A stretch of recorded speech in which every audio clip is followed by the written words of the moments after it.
Hello everyone, welcome back to my channel. आज की class में हम करने वाले हैं राइज ऑफ नेशनलिज्म का second part.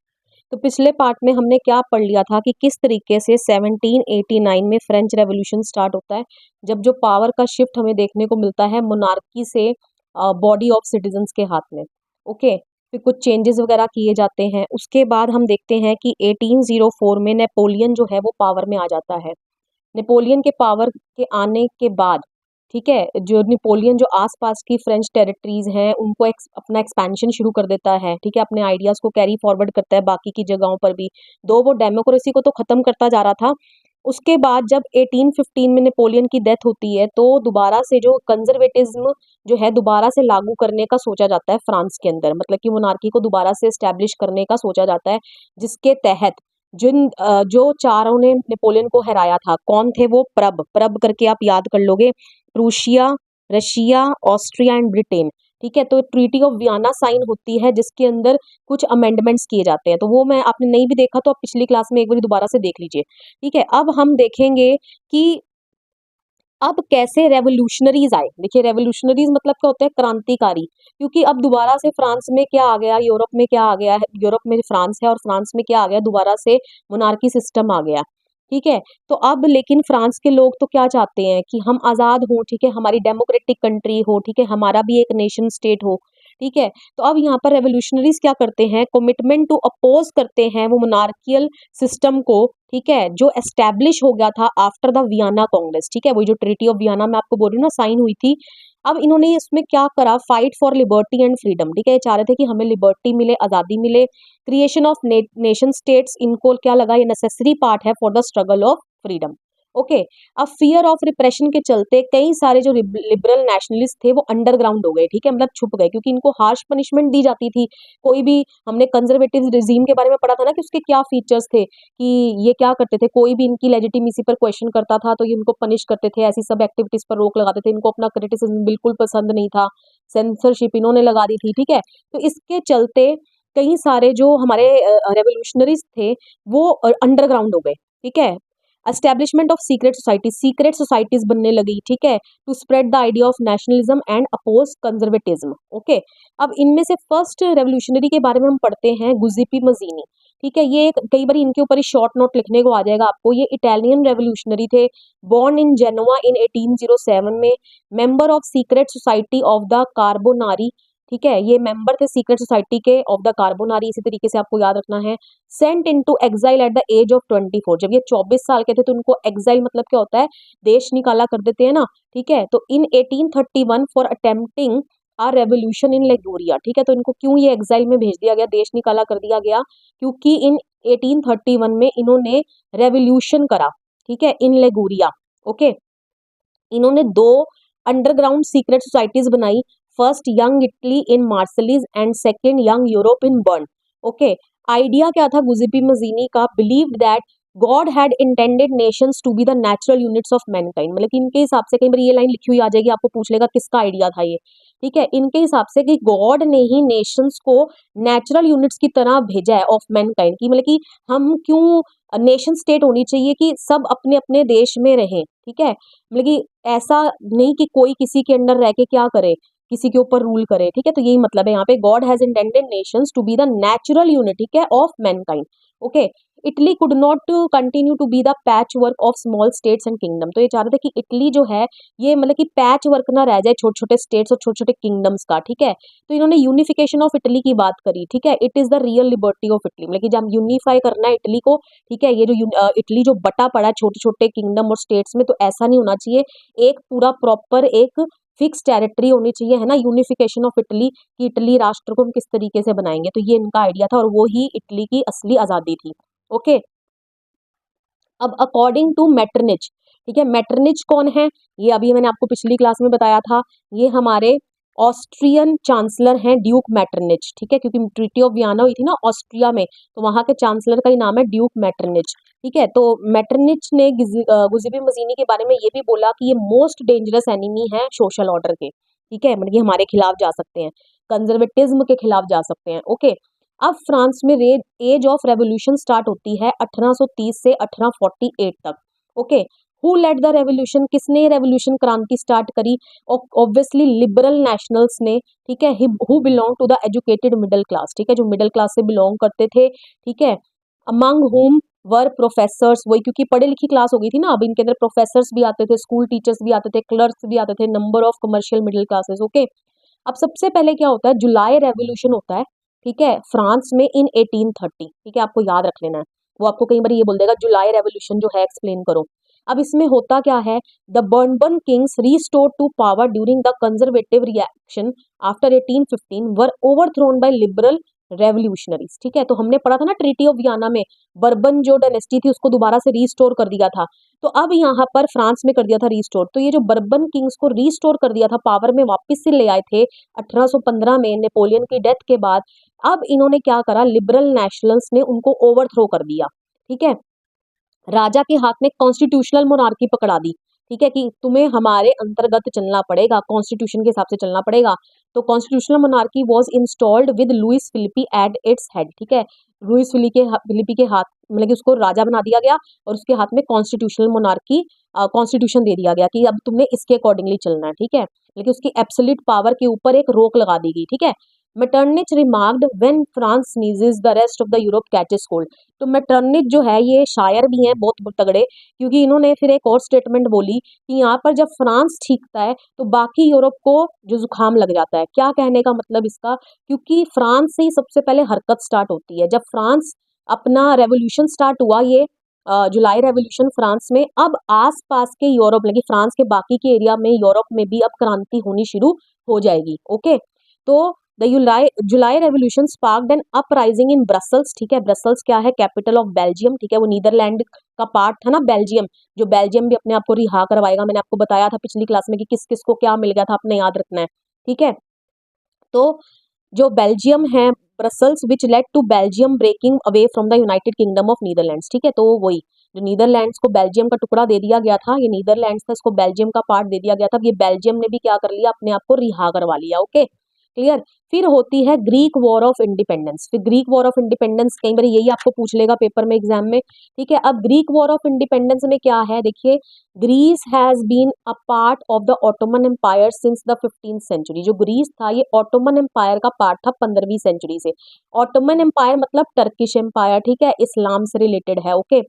Struggle for independence amongst the Greek begin in 1821, ठीक है, तो इसकी इंडिपेंडेंस की स्ट्रगल शुरू हो जाती है ग्रीक्स में इन 1821 में, ठीक है। ये अपने आप को एक इस्लामिक एम्पायर के अंदर नहीं देखना चाहते थे, अपने आप को रिहा करवाना चाहते थे, ओके।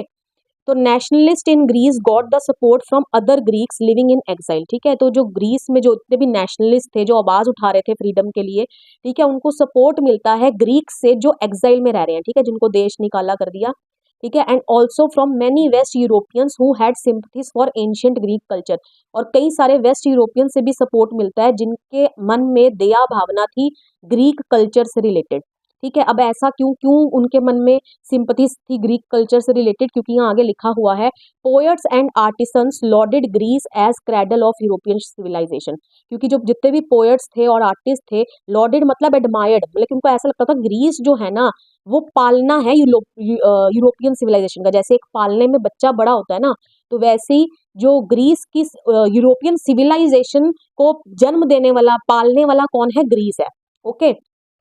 तो ग्रीस को हम कैसे एक इस्लामिक एम्पायर के गुलाम देख सकते हैं, ओके। तो अब इसी के तहत एक इंग्लिश पोएट थे लॉर्ड बैरन, ठीक है, इन्होंने फंड्स ऑर्गेनाइज करे एंड ये फाइट करने चले गए, ठीक है, वॉर में, where he died of fever in 1824, ठीक है, कई बार याद आता है नाम। Finally the treaty of Constantinople of 1832 recognised Greece as an independent nation. तो देख लो, बधाई हो, ट्रीटी ऑफ कॉन्स्टेंटिनोपल जो है वो साइन हुई 1832 में, ठीक है। देखो 30 से हमारा शुरू हुआ था फ्रांस में रेवोल्यूशन होना, जुलाई रेवोल्यूशन जिसको बोला गया है, ठीक है। और फिर जब फ्रांस में स्टार्ट हुई हरकत तो फिर नीदरलैंड के कब्जे से बेल्जियम ने अपने आप को रिहा करवाया, ठीक है। फिर ग्रीस ने अपने आप को रिहा कराया ऑटोमन एम्पायर से, ठीक है, 1832 में, ओके।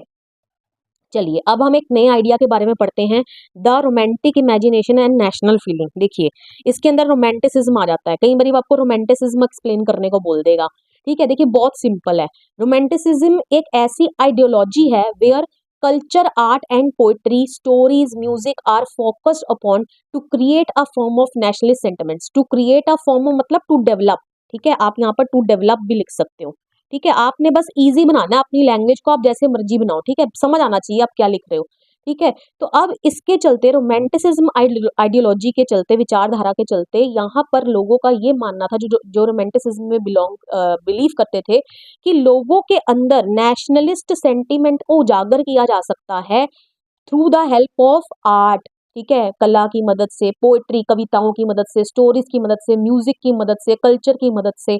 ओके, जैसे होता है ना, हम अपने आप को जब हम देशभक्ति वाले गाने लगाते हैं तो हमारे अंदर एक देश प्रेम की भावना जागती है उन गानों को सुनकर, ठीक है। तो ऐसे ही वो बोला जा रहा है कि romantic artist and poets criticise the glorification of reason and science, ठीक है। वो बोला हर एक चीज के पीछे साइंस का तुक्का देने की कोशिश मत करो, जैसे साइंस रीजन मांगती है ना हर एक चीज के लिए, ठीक है, तो हर एक चीज में रीजन और साइंस नहीं होता, ठीक है। फोकस्ड ऑन इमोशंस, की कभी कभी हमें भावनाओं के ऊपर भी जोर देना चाहिए, ठीक है, कि मन, एक तो इंसान क्या है, भावनाओं का पुतला ही तो है, इंट्यूशन, ठीक है, मन के अंदर से जो इंट्यूशन आ रहा था ना कि हाँ ये सही है ये गलत है, ठीक है। मिस्टिकल फीलिंग्स, मिस्टिकल मतलब जादुई फीलिंग्स, ठीक है। तो ये सब फीलिंग्स के थ्रू, ठीक है, लोगों को अगर हम आर्ट, पोएट्री, स्टोरीज, म्यूजिक के साथ अटैच करेंगे तो उनके मन में नेशनलिस्ट सेंटिमेंट्स को जगाया जा सकता है, मतलब कि उनके अंदर देश प्रेम की भावना को लेकर आया जा सकता है। ओके, चलिए अब आगे बढ़ते हैं। रोमांटिसिज्म का एफर्ट क्या था? Their effort was to create a sense of shared collective heritage, वही कि वही कलेक्टिव लोग फील करें, ठीक है। कॉमन कल्चर, किसके कॉमन कल्चर, कल्चरल पास्ट, ठीक है, कि हम सबका कॉमन कल्चरल पास्ट है as the basis of nation, ठीक है। तो सभी लोग तभी आपको अपने आप को क्या करेंगे, एक सेंस ऑफ कलेक्टिव बिलोंगिंगनेस उनके अंदर आएगी, किस बिहाफ के ऊपर कि हमारा कल्चरल पास्ट सेम है, हमारा हेरिटेज सेम है, ठीक है। तो अब यहाँ पर एंट्री होती है जॉन गॉटफ्राइड हर्डर की, ठीक है। ये क्या बोलते हैं, claimed that the true German culture, तो ये रोमांटिसिस्ट थे, ठीक है। ये क्या बोलते हैं कि ट्रू जर्मन कल्चर जो है was to be discovered among the common people, मतलब कि अगर ट्रू कॉमन कल्चर आपको डिस्कवर करना है ना तो वहाँ के कॉमन लोगों में आपको मिलेगा, जिसको उन्होंने दास वॉक करके बोला। कई बार 1 मार्क में ये भी क्वेश्चन आ जाता है, दास वॉक किसको बोला गया है, ठीक है, किसने बोला है, किसने ये टर्म यूज करी है, ठीक है। It was through folk songs, folk poetry and folk dances that the true spirit of nation वॉल्कसजिस्ट was popularized। हाँ, तो वही कहना है, जो रोमांटिसिज्म है वही इनका मानना है, क्योंकि ये रोमांटिसिस्ट ही थे, ठीक है, कि लोगों के अंदर जो है स्पिरिट ऑफ नेशन, जिसको उन्होंने वॉल्कसजिस्ट नाम दिया, कि उसको पॉपुलर किया जा सकता है folk song, folk poetry, folk dances की मदद से, ठीक है। So collecting and recording these forms of folk culture was essential to the project of nation building. तो इन सभी जो हमारे folk songs, folk poetry, folk dances को प्रिजर्व करके रखना, ठीक है, रिकॉर्ड करके रखना, कलेक्ट करके रखना बड़ा ही ज्यादा एसेंशियल है, किसके लिए, नेशन बिल्डिंग के लिए, ठीक है। अब आ जाता है वर्नैक्युलर लैंग्वेजेस का क्या रोल है। देखिए, वर्नैक्युलर लैंग्वेजेस ने भी बहुत ज्यादा मदद करी in recovering an ancient national spirit, ठीक है। लैंग्वेजेस का भी बहुत तगड़ा रोल रहा लोगों के मन में नेशनल जो नेशनलिज्म की भावना को जगाने के लिए, ठीक है। To carry the modern nationalist message to large audience who were mostly illiterate. हाँ, जो लोग सबसे ज्यादा इलिटरेट थे ना, अनपढ़ थे, तो उनके अंदर देशभक्ति की भावना जगाने के लिए लैंग्वेज ने बहुत इंपॉर्टेंट रोल प्ले करा। अब इसका एग्जाम्पल दिया जा सकता है पोलैंड के थ्रू, ठीक है। अब आपको पोलैंड पता है, जब ट्रीटी ऑफ वियना साइन हुई थी तो पोलैंड किसके पास चला गया था, रशिया को दे दिया गया था। अब partitioned at the end of 18th century by the great powers, ये वही हो गया, ठीक है। प्रब थी ना, प्रब के नाम से बोला था, आपको याद करना, तो ये किसको दे दिया था, रशिया को दे दिया था। No longer existed as an independent territory, अब ये इंडिपेंडेंट टेरिटरी की तरह नहीं रहता था नेशनल, लेकिन ये रशिया का गुलाम हो गया था, लेकिन इनके अंदर अभी भी नेशनल फीलिंग्स की जो भावना थी वो अभी भी जिंदा थी, क्योंकि अपने म्यूजिक को नहीं भूले थे, अपनी लैंग्वेज को नहीं भूले थे। ओके, चलिए आगे बढ़ते हैं। अब एक और नाम आ जाता है कैरोल कुरपिंस्की, ठीक है। ये कौन है, सेलिब्रेटेड द, ये भी वही हमारे रोमांटिसिस्ट हैं, ठीक है। Celebrated the national struggle through his operas, ठीक है। उन्होंने नेशनल स्ट्रगल को मतलब कि जारी रखा, किसके थ्रू, ओपेरास के थ्रू। ओपेरास क्या होता है, जब आप किसी स्टोरी को बताते हो थ्रू म्यूजिक, अगेन इन्होंने म्यूजिक की मदद से लोगों को नेशनलिज्म की भावना उनके अंदर जगाने की कोशिश करी, ठीक है, एंड म्यूजिक की मदद से। टर्निंग फोक डांसेस, लाइक अब फोक डांसेस के नाम दे रखे हैं यहाँ पे पोलोनेज एंड मेजूरका इनटू नेशनल सिंबल्स, ठीक है, उन्होंने उनको नेशनल सिंबल्स में कन्वर्ट कर दिया।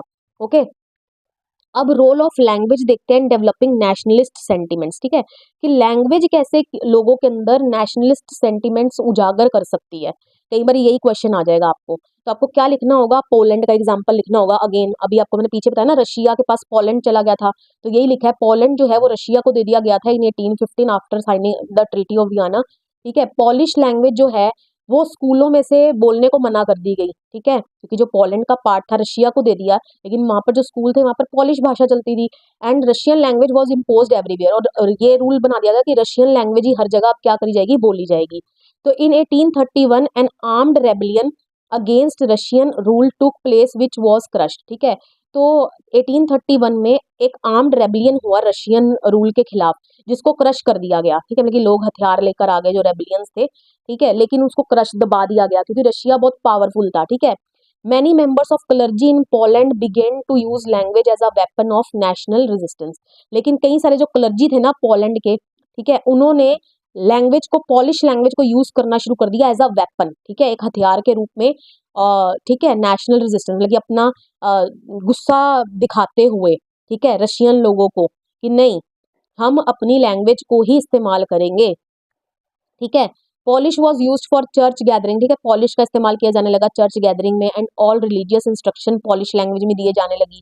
अ large number of priest and bishops were put in jail, ठीक है, तो इसके तहत बहुत सारे प्रीस्ट और बिशप्स को, मतलब कि वही चर्च के जो हेड होते हैं ना, ठीक है, फादर जिसको बोलते हैं, उनको जेल में डाल दिया गया। Sent to Siberia by the Russian authorities as a punishment for their refusal to preach in Russia, ठीक है। क्यों? क्योंकि उनको साइबेरिया जेल में भेज दिया गया रशियन अथॉरिटीज के द्वारा, पनिशमेंट दे दी गई उनको। क्यों? क्योंकि उन्होंने मना कर दिया था, रिफ्यूज का मतलब होता है मना कर देना, उन्होंने रशियन लैंग्वेज को इस्तेमाल करके लोगों को, मतलब कि आगे इंस्ट्रक्शंस वगैरह या कुछ भी उनको मैसेज देना है तो वो देने से मना कर दिया था, रशियन लैंग्वेज का इस्तेमाल करने से उन्होंने क्या कर दिया था, मना कर दिया था। ओके, तो देखिए इस तरीके से लैंग्वेज भी है एक क्या बनी, वेपन की तरह उसको इस्तेमाल किया जाने लगा in developing nationalist sentiments. Okay, तो ये आप एग्जाम्पल लिख के आओगे। नेक्स्ट आ जाता है hunger, hardship and popular revolt. अब ये क्या है, देखिए अब हुआ क्या, इन 1830s were years of great economic hardship in Europe. जो 18 से 30 का जो टाइम पीरियड था वो एक इकोनॉमिक हार्डशिप का टाइम पीरियड था यूरोप में, ठीक है। क्या हुआ, पॉपुलेशन एकदम से बढ़ गई यूरोप में, ठीक है, जिसके चलते जॉब्स थी वो बहुत कम हो गई, और एम्प्लॉयमेंट जो है, अनएम्प्लॉयमेंट जो है वो बढ़ गई, बेरोजगारी बढ़ गई। अब जो लोग हैं वो गांव से शहरों की ओर जाने लगे, जहां पर जो स्लम्स एरिया थे वो ओवर क्राउडेड हो गए। स्लम्स एरिया समझते हो ना, झुग्गी झोपड़ियों वाला जो इलाके थे वो ओवर क्राउडेड हो गए, ठीक है। राइज ऑफ फूड प्राइजेस के दाम बढ़ गए, due to bad harvest led to populism. Populism का मतलब क्या होता है, पॉवर्टी, ठीक है। क्योंकि जो था फूड के दाम क्यों बढ़े, क्योंकि जो हार्वेस्ट था ना वो सारा खराब हो गया, ठीक है, नेचुरल कैलेमिटीज के चलते, जिससे गरीबी फैल गई लोगों में, ठीक है ना। अब वो फूड के प्राइसेस दाम बढ़ गए, वो खाना भी नहीं ले पा रहे। अब हार्डशिप में क्या हुआ, इंडस्ट्रियल, ये तो हंगर का एग्जाम्पल हो गया, ठीक है, लोग भूखे मर रहे हैं, ठीक है। अब हार्डशिप का क्या दौर आया, इंडस्ट्रियलाइजेशन देखने को मिला इंग्लैंड में, ठीक है, जिससे और ज्यादा जो हालात थे वो बदतर हो गए। कैसे बदतर हो गए, import of cheap machine goods from England, ठीक है, जो इंग्लैंड से जो चीप मशीन मेड गुड्स होते थे ना वो लाए जाते थे, ठीक है। अब यूरोप में small producers in towns face stiff competition, जिसके तहत जो छोटे छोटे प्रोड्यूसर्स थे टाउन्स में, शहरों में, उनको बहुत तगड़ा कंपटीशन देखने को मिला। टेक्सटाइल प्रोडक्शन जो थी स्मॉल स्केल में, उसको बहुत ज्यादा नुकसान झेलने पड़े, ठीक है। Regions of Europe where aristocracy still enjoyed power, ठीक है, लेकिन जो यूरोप के ऐसे रीजन थे जहां पर अभी भी एरिस्टोक्रेसी क्लास थी, ठीक है, रहते थे, ठीक है, अमीर लोग, ठीक है, वो अभी भी पावर में थे, और पीजेंट्स के ऊपर जो बर्डन था वो फ्यूडल ड्यूज का बढ़ता जा रहा था। ओके, तो इसी के चलते रिवॉल्ट होता है, जो गरीब लोग हैं वो रिवॉल्ट कर देते हैं इन फ्रांस इन 1848 में कर देते हैं, ठीक है। पहला कौन सा हुआ था, जुलाई रेवोल्यूशन हुआ था, वो कब हुआ था, 1830 में, ठीक है, देखिए याद रखते रहिए डेट लाइन, ये जुलाई रेवोल्यूशन हुआ था 1830 में, ठीक है। और अब ये जो पुअर लोगों के द्वारा रेवोल्यूशन हुआ वो हुआ 1848 में, ठीक है। अब इसके चलते क्या हुआ, food shortages and widespread unemployment brought the population of Paris out on the roads, ठीक है। जो पेरिस, मतलब वही फ्रांस की कैपिटल है ना पेरिस की, ये फूड शॉर्टेजेस के चलते और जो अनएम्प्लॉयमेंट बेरोजगारी फैल गई, तो जो पेरिस की जो जनता थी वो सड़कों पर उतर गई।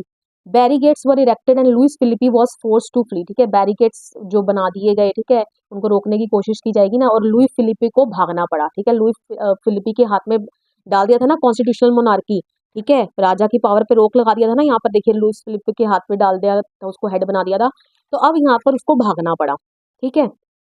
अब इसका आउटकम क्या हुआ कि national assembly proclaimed a republic, ठीक है, नेशनल असेंबली ने अपने आप को रिपब्लिक घोषित कर दिया, ठीक है, वही मतलब कहने का मतलब डेमोक्रेसी आ गई।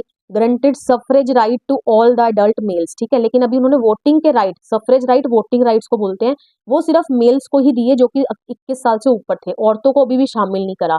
गारंटेड राइट टू वर्क, इन्होंने राइट टू वर्क भी गारंटी किया, ओके, तो ये आपको पता होना चाहिए। अब the story of revolt in Silesia, ठीक है, अब सिलीसिया में भी एक रिवॉल्ट चलता, कई बार वो इतना सा पूछ लेगा सिलीसिया का क्या रिवॉल्ट था वो बताओ।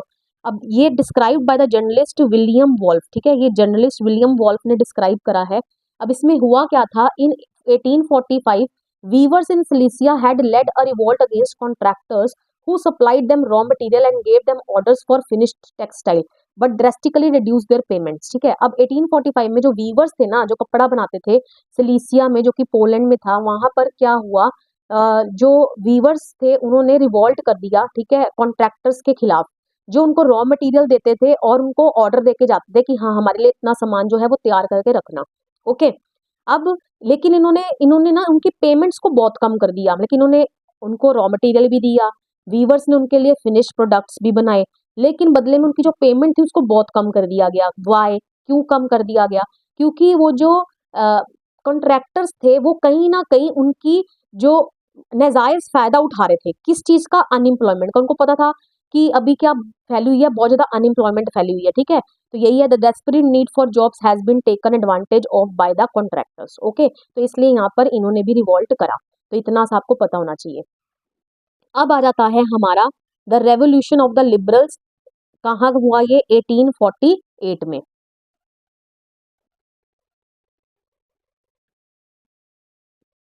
चलिए अब हम आगे देखते हैं the revolution of liberals in of 1848, ठीक है, तो यहाँ पर हमने देखा, हमें पुअर का भी जो है रिवॉल्ट देखने को मिला 1848 में, ठीक है, ये बढ़ते दामों के चलते, ठीक है, हंगर के चलते, ये इंडस्ट्रियलाइजेशन के चलते जो अनएम्प्लॉयमेंट क्रिएट हो गया, उसके चलते हमें गरीब लोगों का भी फ्रांस में क्या देखने को मिला, रिवॉल्ट देखने को मिला। अब उसके बाद जो हमारे लिबरल्स थे, ठीक है, उनका रेवोल्यूशन भी हुआ 1848 में।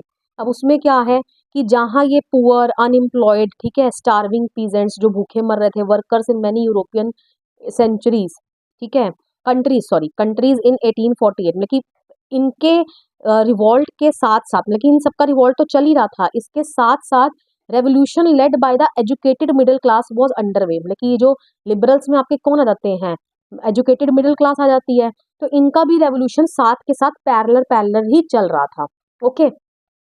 अब events of February 1848 in France में क्या हुआ था, वहां पर क्या कर दिया था, अब्डिक्शन ऑफ मोनार्की कर दिया था, ठीक है, मोनार्की को क्या कर दिया था, खत्म कर दिया था, okay. Republic based on universal suffrage had been proclaimed, ठीक है, क्या बोल दिया था कि अब यहाँ पर क्या होगी, universal suffrage had been proclaimed, universal suffrage होगी, ये हुआ था ना यहाँ पे फरवरी में, ठीक है, जहां पर ये क्या कर दिया था, जो लुइस फिलिपी को भागना पड़ गया था, तो यहाँ क्या कर दिया था, सफरेज राइट दे दिए गए थे मैन को, ठीक है, जो क्या है 21 साल से ऊपर हैं, रिपब्लिक घोषित कर दिया, राइट टू वर्क दिया, तो ये उसी के दिए हुए हैं कि ये सब जब इवेंट्स फ्रांस में हुए, ठीक है, तो उसके तहत in other parts of Europe where independent nation state did not exist, मतलब कि जो बाकी यूरोप का, क्योंकि अब फ्रांस में एक चीज चालू हो गई ना, तो बाकी के यूरोप के पार्ट में भी, बाकी अलग अलग जगह पर भी अब जो मूवमेंट है वो स्टार्ट हो जाएगी, ठीक है, जहां पर nation states did not exist such as Germany, Italy, Poland, Austrian Hungarian empire, अब वहां पर भी मैन और वुमेन ने, जो लिबरल मिडिल क्लास से बिलोंग करते थे, उन्होंने भी डिमांड करना शुरू कर दिया कॉन्स्टिट्यूशनलिज्म, नेशनल यूनिफिकेशन, की वही हमें भी कॉन्स्टिट्यूशन चाहिए और हमें भी नेशनल यूनिफिकेशन चाहिए, ठीक है, मतलब ये जो टेरिटरी डिवाइड हो रखी है ना, हमें भी एक संगठित अपना देश चाहिए, ओके। अब what was the demand of the educated middle class during the revolt of 1848, अब कई बार ये भी क्वेश्चन आता था कि उनकी क्या डिमांड थी, उन्होंने क्या क्या चीजें डिमांड करी, अगेन वही है, आपने घुमा फिरा के वही लिखना है, बार बार चीजें वही लिखी हुई है कि उन्होंने जो growing unrest to push their demands for them, मतलब जो बाकी जो फ्रांस में अनरेस्ट चल रहा था ना, उन्होंने उसका फायदा उठाया, ठीक है, बाकी यूरोपियन यूरोप में फ्रांस के आसपास जितनी भी नेशन स्टेट जो नहीं एग्जिस्ट करती थी वहाँ पर भी उन्होंने अपने लिए आवाज़ उठाई, ठीक है। और फ्रांस में जो चल रही थी उथल पुथल, उन्होंने उसका फ़ायदा उठाया और उन्होंने भी डिमांड करी कि हमारे यहाँ भी नेशन स्टेट होनी चाहिए, ठीक है, ऑन पार्लियामेंट्री प्रिंसिपल्स, कॉन्स्टिट्यूशन होना चाहिए हमारा अपना, हमें फ्रीडम ऑफ प्रेस होनी चाहिए, फ्रीडम ऑफ एसोसिएशन होनी चाहिए, ठीक है। वही जो गिल्ड्स बना लेते थे ना, जो ट्रेडर्स अपना समूह बना लेते थे, तो हमें भी फ्रीडम ऑफ एसोसिएशन होनी चाहिए, ठीक है। अब क्या होता है, the revolution of liberals in Germany region, ठीक है। जर्मनी रीजन में क्या हमें देखने को मिला, जर्मनी आपको पता है वो एक इंडिपेंडेंट नेशन स्टेट नहीं था, वो प्रूशियन एम्पायर के अंडर आता था, ठीक है। तो अब जर्मनी रीजन में हमें क्या देखने को मिला, middle class people met at city of Frankfurt, ये फ्रैंकफर्ट में मिलती हैं, ठीक है, जो जर्मनी की कैपिटल है, एंड अभी आज जर्मनी की कैपिटल है, ठीक है। अब पहले तो सिटी थी एक, decided to vote for an all German national assembly, इन्होंने खुद ही डिसाइड कर लिया कि हम अपनी एक ऑल जर्मन नेशनल असेंबली बनाएंगे, ठीक है। On 18 May 1848, 831 elected representatives marched in a festive procession to take their places in the Frankfurt Parliament convened in the Church of St. Paul, ठीक है। तो इन्होंने जो ये मतलब कि ये सब मिले कहाँ पर, इन्होंने फ्रैंकफर्ट पार्लियामेंट में ये गए, ठीक है, और वहाँ पर ये चर्च ऑफ सेंट पॉल में गए अपने 831 इलेक्टेड रिप्रेजेंटेटिव्स को लेकर, ठीक है, ऑन 18 में 1848 में, ठीक है। और उन्होंने एक कॉन्स्टिट्यूशन ड्राफ्ट करा, ठीक है, जिसको उन्होंने मोनार्की को दे दिया, सब्जेक्टेड टू द पार्लियामेंट, मतलब कि मोनार्की चलेगी लेकिन पार्लियामेंट के अंतर्गत, वो एक कॉन्स्टिट्यूशनल मोनार्की सेटअप करने की कोशिश कर रहे थे। तो उस वक्त जो वहां का राजा था Frederick William four, king of Prussia, क्योंकि प्रूशियन एम्पायर के अंदर आता था जर्मनी, उन्होंने उसने रिजेक्ट कर दिया, ठीक है, क्योंकि राजा कैसे कह लेगा मैं तुम्हारी बात मान लूं इतनी आसानी से, तो राजा ने मानने से मना कर दिया, and rejected and enjoyed other monarchs to oppose the elected assembly, और उसने आसपास के जो बाकी जगह पे मोनार्क्स थे ना उनकी मदद ली, ठीक है, और अपना एक संगठन बना लिया, और जो ये लोग लिबरल्स जो हैं अपोज कर रहे हैं ना मोनार्की सिस्टम को, उनके खिलाफ चला गया, okay. The opposition of aristocracy and military became stronger, ठीक है, the social basis of parliament eroded, ठीक है। तो ऑब्वियसली ये जो अरिस्टोक्रेटिक क्लास है और जो मिलिट्री है, क्योंकि राजा के पास तो सारी पावर है और ये बाकी जो मोनार्की सिस्टम थे उनके साथ भी मिल गया, तो ये इनका जो ओपोजिशन था जो लिबरल नेशनल्स के अगेंस्ट भारी पड़ गया, ठीक है। तो जो पार्लियामेंट जो का जो ये मांग कर रहे थे, कौन, लिबरल्स, कहाँ के, जर्मनी के, तो उनको अपने मतलब कि जो उस इरादे मतलब वो बह गए पानी में, ओके। तो parliament dominated by the middle class who resisted the demands of workers and artisans, वही पार्लियामेंट क्या थी, उसमें मिडिल क्लास के लोग ज्यादा थे, ठीक है, जिन्होंने क्या करा, अब ऐसा क्यों हुआ, पार्लियामेंट इनकी क्यों बह गई, देख अब ये हुआ ना क्योंकि पार्लियामेंट में ज्यादातर मिडिल क्लास के लोग थे, जिन्होंने डिमांड ऑफ वर्कर्स और आर्टिसन, देखिए मिडिल क्लास के बाद जो नीची जात के लोग आते हैं कौन हो गए, जो छोटे छोटे वर्कर्स हो गए, आर्टिसंस हो गए, ठीक है, इन्होंने उनकी बातों को ना अहमियत नहीं दी, और इसलिए इन्होंने उनकी सपोर्ट को क्या कर दिया, लॉस्ट कर दिया। अगर ये उनको अपने साथ रखते तो कहीं ना कहीं ये इन एरिस्टोक्रेसी के खिलाफ कहीं ना कहीं ये और टिक जाते, लेकिन इन्होंने अपने ही वर्कर्स की, आर्टिसंस की डिमांड जो है उसको नहीं कोई तवज्जो दिया और इनकी सपोर्ट को खो दिया, ओके। चलिए आगे बढ़ते हैं। In the end troops were called in, ठीक है, वही ट्रूप्स को बुलाया गया, ठीक है, फ्रैंकफर्ट पार्लियामेंट के अंदर, and the assembly was force to disband, और जो असेंबली जो लोग इकट्ठे हुए थे अपना कॉन्स्टिट्यूशन बनाकर, ठीक है, जो 831 रिप्रेजेंटेटिव थे, ठीक है, अब इनको क्या कर दिया गया, वहां से बाहर निकाल दिया गया, okay. The issue of extending political rights to women, अब वुमेन को पॉलिटिकल राइट्स देने के बारे में इनका क्या ख्याल था, वो अभी भी बड़ा कॉन्ट्रोवर्शियल मामला था, इस पर बड़ी बहस चल रही थी। जबकि औरतों ने पार्टिसिपेट किया एक्टिवली इन लिबरल मूवमेंट, ठीक है, फॉर्म्ड देयर, इन्होंने अपने पॉलिटिकल एसोसिएशंस बनाए, ठीक है, फाउंडेड न्यूज़पेपर, इन्होंने अपना न्यूज़, बल्कि औरतों ने बहुत काम किया, taken part in political meetings में भी पार्ट लिया, डेमोन्स्ट्रेशन मतलब जो रैलियां वगैरह निकालते हैं उसमें बहुत काम करा इन्होंने।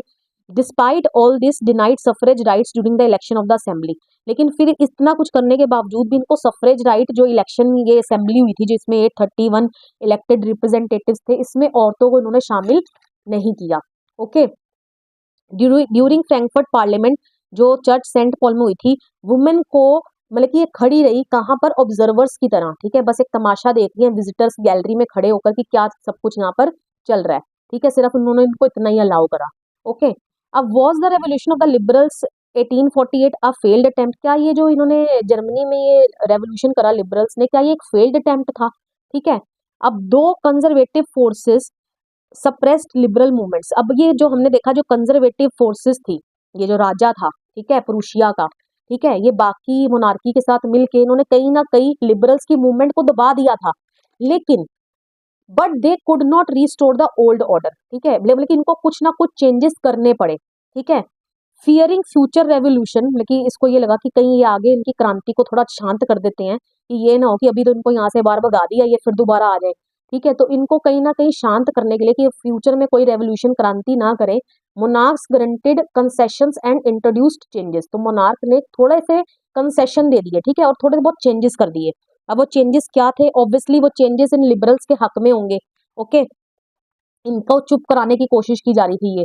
ठीक है, serfdom and bonded labour abolish. ठीक है, सर्फडम को अबॉलिश कर दिया गया, बॉन्डेड लेबर वही बंधुआ मजदूरी, सर्फडम भी वो स्लेवरी होती है। ठीक है, उसको अबॉलिश कर दिया गया। The Habsburg rulers granted more autonomy to the Hungarians in 1867। तो हैम्सबर्ग रूलर्स को क्या कर दी गई? थोड़ी सी ऑटोनॉमी, मतलब थोड़ी आज़ादी दे दी गई। ठीक है, to the Hungarians in 1867। Okay, तो ये रहा हमारा रेवोल्यूशन का पार्ट। अब हम आगे पढ़ेंगे कि यूनिफिकेशन हमें कैसे देखने को मिला, जर्मनी का, इटली का। ओके, आई होप सो आपको इतना पार्ट समझ में आ गया। अब आगे का पार्ट हम नेक्स्ट वीडियो में करेंगे, जहां हम इस चैप्टर को कर लेंगे एंड। वीडियो आपको पसंद आया, वीडियो को लाइक करिएगा, शेयर करिएगा, कमेंट करके बताइएगा एंड मेरे चैनल को सब्सक्राइब करना मत भूलिएगा। मिलेंगे नेक्स्ट वीडियो में, बाय बाय।